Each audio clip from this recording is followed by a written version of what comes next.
When we first started out, I told Raquel the one cardinal rule of this nasty business we call show.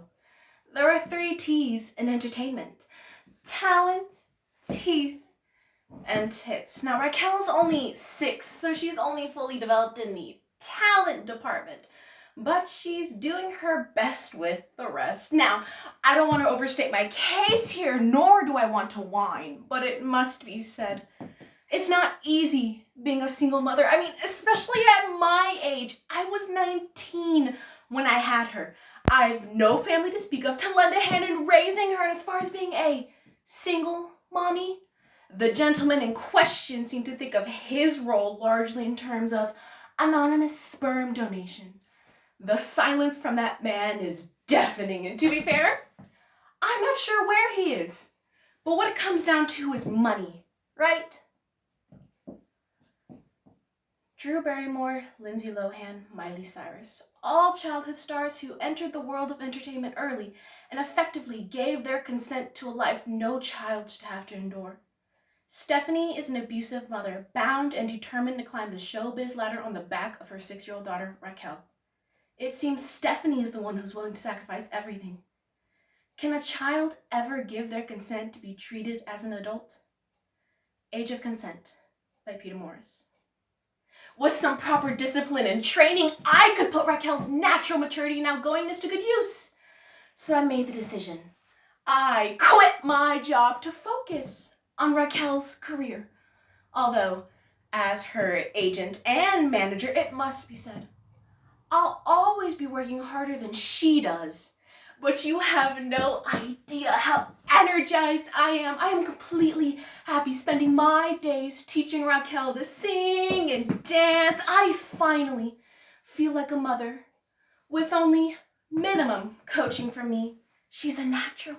Raquel got casted as the littlest darling sibling in Peter Pan. A chill went over me as I stood in the wings. Raquel waited to enter.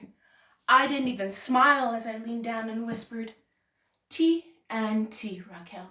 She looks up at me and whispers, teeth and tits, Mom, teeth and tits. And so she grins and thrusts and enters, and all eyes are on her. Princess. Raquel and I are currently not speaking. She'll come around.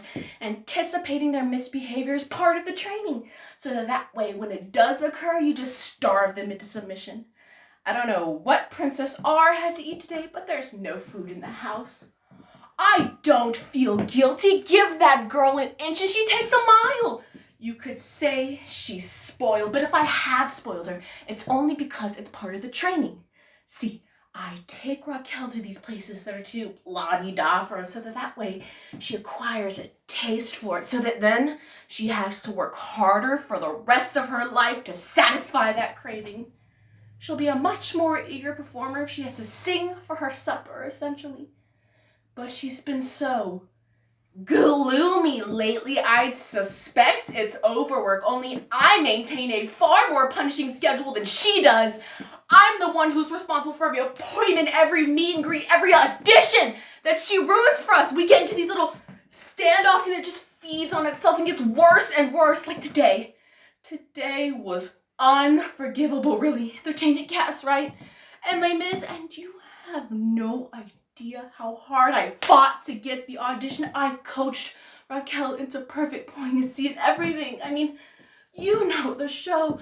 And I said to her, Raquel, I don't want there to be a dry seat in that audience when you're through. I want you to make them weep. And I gave her a Chinese burn and I pushed her on stage and she was spellbinding. Little hairs on the back of my neck standing up, and I realized Raquel does honestly have what it takes.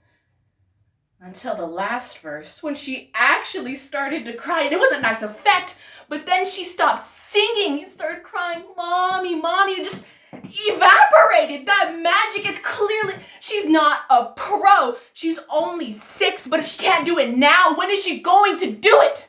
I pulled her aside and I said, Raquel, I can't have you calling me mommy in front of all these professionals. Stop letting me down and maybe I'll want to be your mommy, you spiteful little bitch. And she says,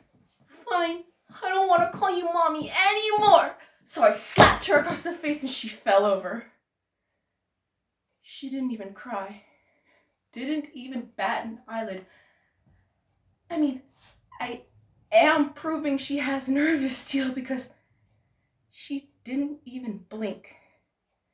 And the only thing that runs through my mind is she doesn't even have hormones in her yet. I might need to have to put her down for the public good. And her latest technique for domestic terrorism? Wetting the bed. It's absolutely foul. So I've simply decided to stop changing the sheets. As far as I'm concerned, little girls have made their bed to lie in. For the first time, I'm thinking it might come true. Our dreams might finally become a reality. Raquel and I have learned that there is a God and his name is Desmond Varadi. We were sitting in a park when a distinguished older man came strolling up and started looking at Raquel. And she didn't even look her best. Now that's star quality. He says, "Madam, you have a beautiful daughter." And he reaches in the pocket of his business suit and extracts a card. Desmond Varadi, director, film and television. He's a director. And before I even know it, he's casted Raquel as a leading role in a commercial. And he was so attentive to Raquel and the money. Let's just say the contract was very, very generous. Our first time in the studio, I had to fill out a whole sheaf of forms. But I stopped when I got to a page that said, consent. As in, parental consent? Imagine raising your child so well that they finally start becoming what you've always wanted. I had been so angry with Raquel with the talking back and the pissing, but now she's like a perfect dream of obedience. She hardly says a word apart from her lines. And Desmond, well, he's perfectly enchanted with his little leading lady. Says he'd like to make her part of his stable, he put it. He said, "Stephanie, I'd very much like to make Raquel one of my girls, provided she and I maintain the proper working relationship she and I now enjoy." So when we got home, I sat Raquel down and I said, "I know you get it in your head to be Little Miss Contrary, but don't you dare. Desmond can make us rich. So he tells you to jump and you say, 'How high?'" She didn't say a word, but I knew she understood. Next, we had a commercial filmed in Tuscany. They even flew me out. Desmond flew business class with Raquel and I sat in economy, but it's all right. Later that evening, we stood on the terrace. Raquel taking a bit too long in the bath. Thinks she's a star now. I said to Desmond, "This is a country for romance. A passionate man like you, I know you feel it." And he says, "Passion is the air I breathe." And Raquel turned up and started looking at us that same way she has been for the past few days, kind of accusatory. That morning, they decided not to film. Desmond showed up with a picnic basket in hand and says, "Where's Raquel?" She was hiding under a bed, so we fished her out, and he says, "Little lady, I've come to invite you to a picnic." She seemed a bit reluctant, and off they went. I watched them walk down to his car, Desmond holding the picnic basket, Raquel reaching up to clench his pinky finger, and I realized he's done so much. I know I'll never be able to forget this man, and Raquel won't either. As for now, you have no idea how nice it is to be alone. Thank you.